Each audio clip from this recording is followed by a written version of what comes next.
Dear Basotho, my fellow countrymen and women, I'm writing this letter to you because I'm confused, and I hope that you help me out.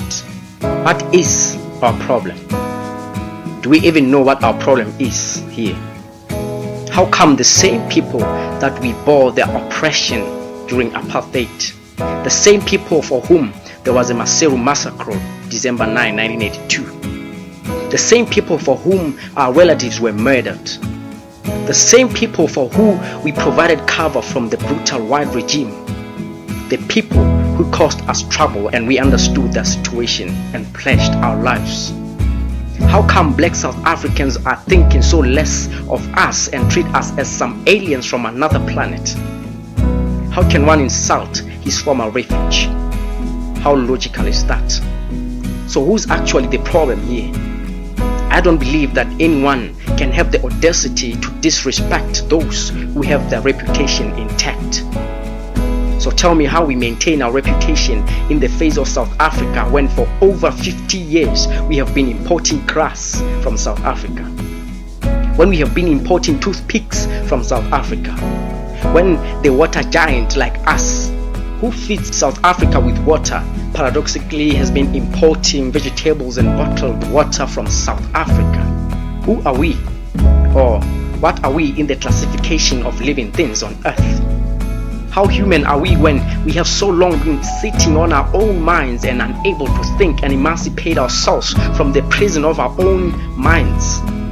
And I'm looking at how we frown when South Africa in return gives us our due level of respect.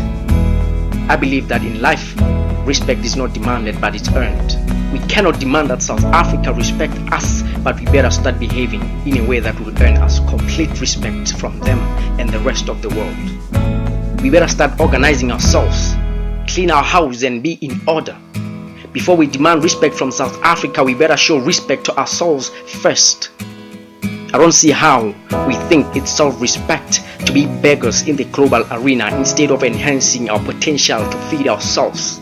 Are we the only incapable and mentally crippled nation that we cannot see how to use the land and water around us in this perfect climate? I don't see how one is bound to respect the person who cannot feed himself. Tell me. I'm a Masud who doesn't seek some pity party from other people, advertising how much help I need instead of demonstrating how much I can help myself.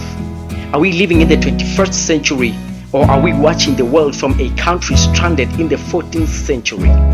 We need to live and live up to the pace of the world and stop playing so small. Our playing small does not serve our country. I believe there is something we need to correct and do right. Instead of being busy thinking of how we give South Africans ultimatums on how they treat us, we better divert this energy and give ourselves ultimatums on production.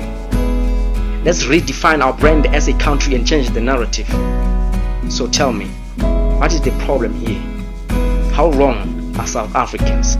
And how right are we in this matter?